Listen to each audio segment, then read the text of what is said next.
Hello बच्चों, कैसे हो। आज हम आपकी किताब पैनोरमा पार्ट 2 से 7वां चैप्टर पढ़ेंगे, जिसका नाम है the unity of Indian culture, अर्थात भारतीय संस्कृति की एकता। आपको याद है हमने पिछली वीडियो में क्या पढ़ा था? हमने पढ़ा था कि ये पाठ एक भाषण से लिया गया है जो हुमायूं कबीर ने बड़ौदा महाविद्यालय में दिया था। ये पाठ भारत की संस्कृति और विरासत पर चर्चा करती है। हमने पढ़ा कि वे अनगिनत आक्रमणकारी जो इस देश पर हमला करने आए थे, कैसे अपनी सभ्यता की संस्कृति हमारे पास छोड़ गए। फिर हमने भारतीय संस्कृति की उन विशेषताओं के बारे में पढ़ा जो हमारी एकता को एक अद्वितीय चीज बनाती है। हमने आखिर में उस सहनशीलता की भावना के बारे में पढ़ा जो इस प्रकार की एकता को मुमकिन बनाती है। इस वीडियो में हम निम्नलिखित बिंदुओं पर चर्चा करेंगे: कल्चर एंड सिविलाइजेशन, संस्कृति और सभ्यता। यहां हम संस्कृति और सभ्यता के एक दूसरे से संबंध के बारे में पढ़ेंगे एवं उनमें क्या क्या फर्क है ये समझेंगे। एक्सपीरियंस ऑफ यूरोपियन कंट्रीज, यहां हम यूरोप के देशों का अनुभव सांस्कृतिक मामलों में क्या है ये पढ़ेंगे। यूनिटी एंड कंटिन्यूटी, एकता और निरंतरता। इधर हम इस बात पर चर्चा करेंगे कि भारत देश की एकता और निरंतरता का एक दूसरे से क्या ताल्लुक है एवं इतने सदियों तक सशक्त रहने की और क्या वजह है। चलिए शुरू करते हैं। कल्चर एंड सिविलाइजेशन, संस्कृति और सभ्यता।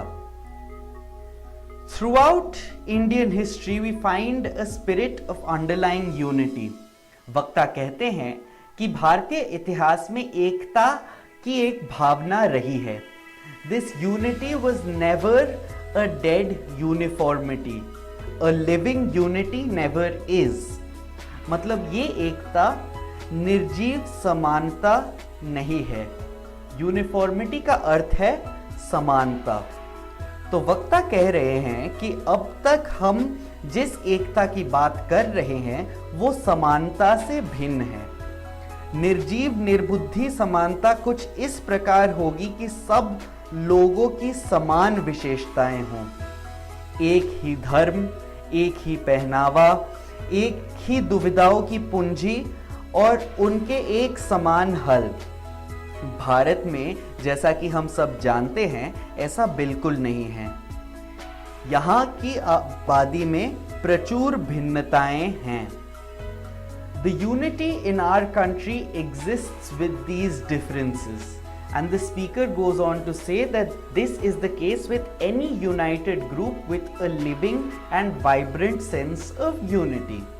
हमारे देश में एकता इन अनगिनत भिन्नताओं के साथ ही पलती है। यहाँ तक कि कबीर कहते हैं कि एक समुदाय जिसमें एक जीवित और जीवंत किस्म की एकता की भावना पले वो एक समान नहीं हो सकती। The speaker then says, culture cannot be simply or unitarily defined.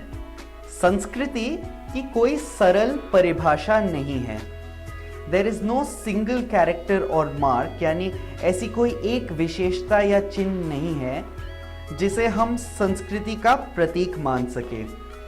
There are many interacting features constantly influencing each other of varying importance and vitality.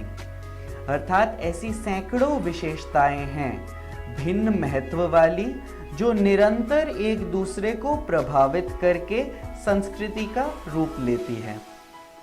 Civilization is the way of life which makes civil society possible.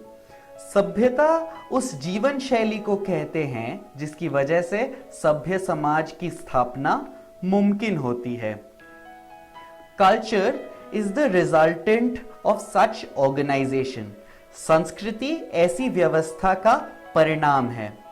The expression of culture यानी सांस्कृतिक अभिव्यक्ति is found in these mediums. इन साधनों में दिखती है.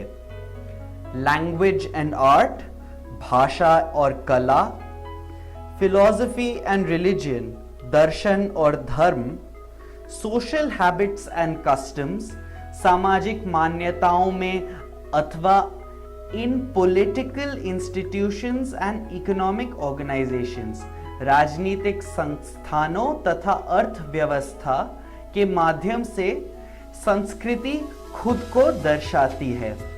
तो यहाँ कहा जा रहा है कि हालांकि संस्कृति को एक तरीके से समझाया नहीं जा सकता, उसकी अभिव्यक्ति दिए गए माध्यमों में दिखती है. Not one of them is separately culture, but collectively they form the expression of life which we know as culture. इनमें से कोई एक चीज संस्कृति नहीं है, पर ये सब मिलके जीवन व्यक्त करने का वो तरीका बनाती है जिसे हम संस्कृति कहते हैं.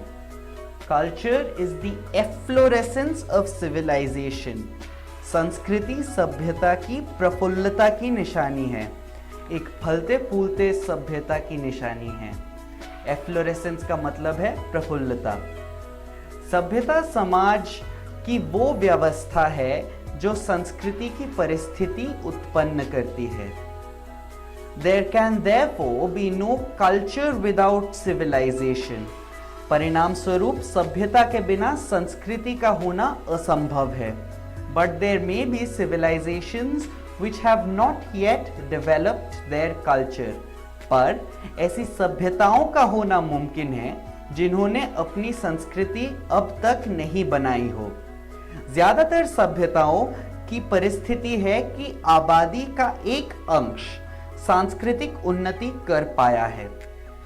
भारत जैसे बहुत कम देश हैं जो अपने हर हिस्से में, हर वर्ग में संस्कृति को ढूंढ पाते हैं. Here culture is almost as extensive as civilization. यहाँ संस्कृति उतनी व्यापक रूप से स्थापित है जितनी सभ्यता. Experience of European countries. Europe के देशों का अनुभव. The experience of European countries gives us examples of civilization without culture. Europe के देशों का अनुभव हमें संस्कृति के बिना सभ्यता के उदाहरण देती है.